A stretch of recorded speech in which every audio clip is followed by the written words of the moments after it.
I want to show you a couple of cool thrift store finds and some Russell Green River knives coming right up.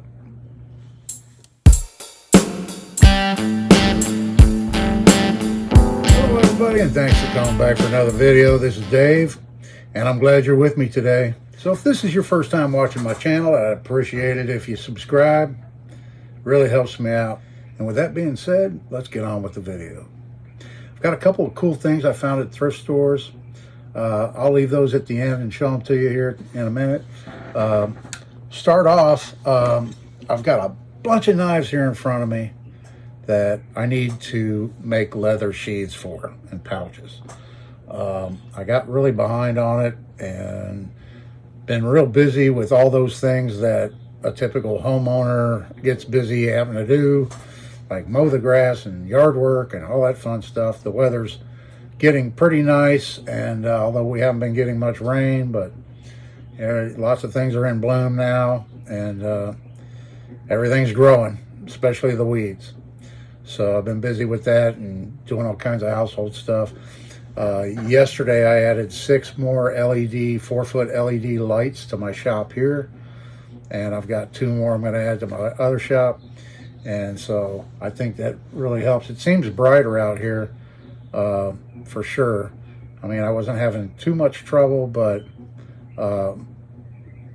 having good lighting is paramount, you know, especially as your eyes get older, you know. So this knife here, I don't know if you remember, this Schrade Walden I picked up at an antique store last year. I redid. That's one I want to make a sheath for. It has stacked leather washer handles, and the stacked leather washers were all shrunk up and dried out, and I managed to soak it in oil and heated the oil up and managed to get it to penetrate the leather and soften it back up again and fill in all the gaps it had and tighten it up and everything. So the blade has a little bit of pitting in it and stuff from the age, because it is a carbon steel knife, but I'm going to make a leather sheath for that one. So I have this other knife here that I want to make a belt pouch for. It's a made in Japan sharp lockback. I haven't done anything to it yet. I need to clean it up still and give it a good cleaning and a good buffing and a good sharpening and all that stuff, and then I'm going to make a belt pouch for that one. And it's about the same size as this LB7 that I picked up more recently that I redid, and it's the Schrade LB7, and you may have seen that in a video here recently. So I'm going to make a belt pouch for that one.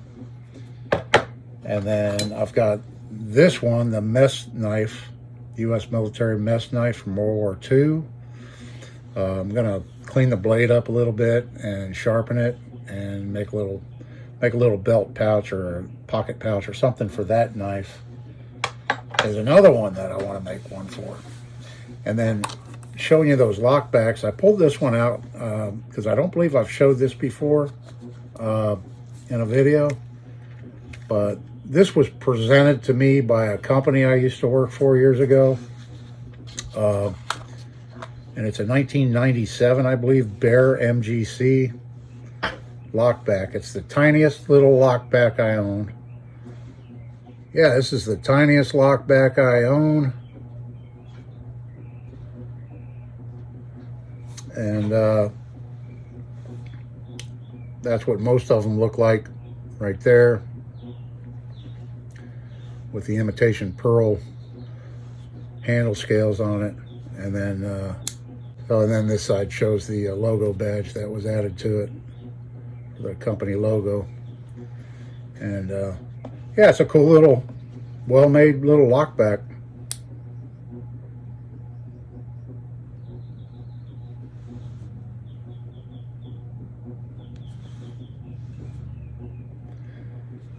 Pretty cool little thing. I've never used it, never sharpened it.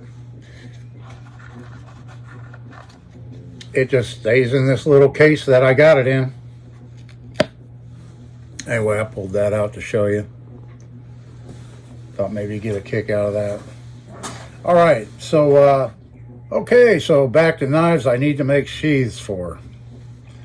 here's another one. I did make a sheath for this knife a while back, but I didn't like how it turned out, so I'm going to make another one. And I've got some stuff supposed to be in tomorrow to help me with making some of these sheaths. So I'll make a video when I start getting these sheaths done and show them to you. This was a knife I've showed before that I forged it out 30 plus years ago. One of my first forged knives probably that I made, and maybe closer to 40 years ago. Yeah, it has a real nice spalted wild olive wood handle on it. And so I'm going to make a sheath for that one. And then I went on eBay and I bought a set of 4 Russell Green River, or Dexter Russell Green River knives, knife blades with no handles. One had a handle already. I'll show you that one first. I'm not sure if I showed this already or not. But this is the Dexter Russell 5-inch boning knife. And it had a very, I'm not sure what kind of wood they used on the handle, but it was a very blonde colored wood. So I stained it with dark walnut, and then I drilled a hole and I added a piece of brass tubing in there for a thong hole in it. And then I put a forced patina on the blade. And so it's a Dexter Russell 5-inch boning knife. This was the only one out of the 4 that had a handle already on it. It was new in the package when I bought it. So the first one I put a handle on was this butcher pattern right here. And I put an elkhorn handle on it. And so that's that one. It's a nice chunky handle. It actually has a really nice feel. Brought a nice weight to the blade. And that's the butcher pattern that I put a patina on. So I'm going to make a sheath for that one right there. And then if you remember seeing this one in a video more recently, that's the one I made the a red oak handle, and then I cast a pewter bolster guard on it and a little patina on the blade. And that's the 4215. Yeah, that's the 4215 blade pattern. The Hunter, I believe they call it, or camp knife. And that's kind of like what I modeled the handle on this one. The shape and overall size, kind of, I guessed, because I didn't own one of these at the time, but came out pretty close to it. So there's that one I'm going to make a sheath for also. And then the last one I'm sure you haven't seen. Got this one done last week, and this is the Russell Long Hunter, Rifleman's Long Hunter, I believe they call it, something like that. It doesn't have a pattern number on it anywhere, and it's kind of hard to find this particular one, but it's a 7-inch blade, and I believe it's called the Rifleman's Long Hunter, or the Long Rifleman's Hunter, or something like that. Anyway, so the handle on this one I made out of I laminated ebony and Purple Heart together, and I glued those together, pieces of those together, and it's a half tang model, this one. And then I used some brass squeeze type rivets, and there again I put some brass tubing in there for the thong hole, and then flared them out on the ends in the holes. And that's how that one came out. So I'm going to make a sheath for that one too. I really like this one. Has a really nice, the handle feels really nice on it. All right, we're about 10 minutes into the video and I've showed you 9 knives already. What do you think of that? All right, let's move on to the thrift store finds, a couple of them. First off is this one right here. It's a U.S. military signal container, and it's missing the lid. It's a little rough inside. Found this at a thrift store for $1, and it's a nice heavy gauge aluminum. Very well constructed, these things were. And I was a little bit familiar with them because although I thought that one was a little bit bigger, but I've got one here just like it, only this one has 4 latches on it. And it has a lid.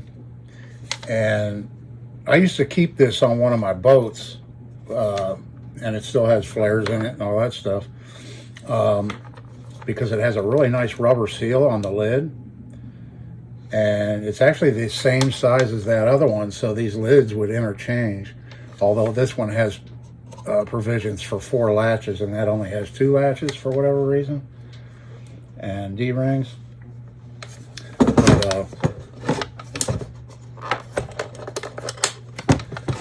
But yeah, it seals really good with this rubber gasket that it has around the lid.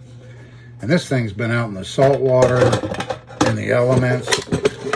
And here's a flare gun, flares, no corrosion on it whatsoever. I mean, I'm sure these are expired.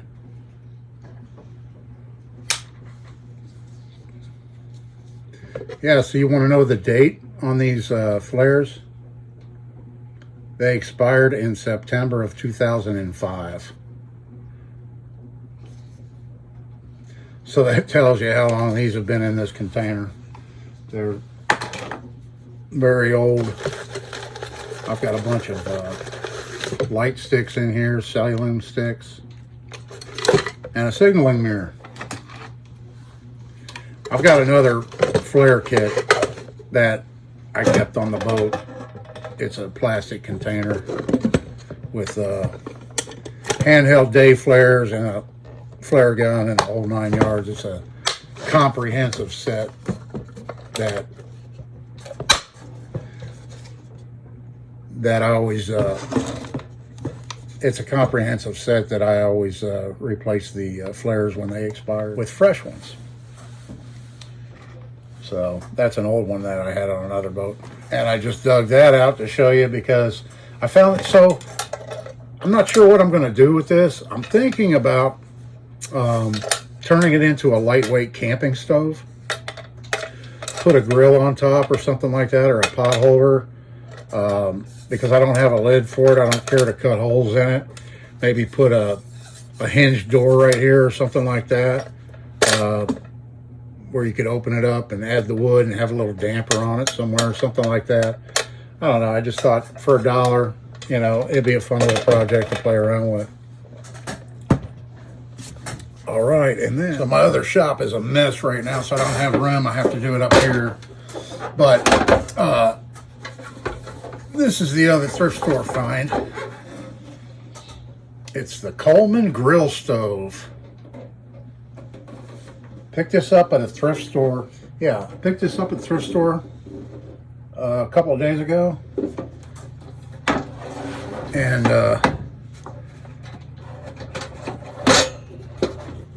show you the inside. So somebody had it lit and they closed the lid on it, so it burned the label up and it bubbled the paint and stuff on the lid.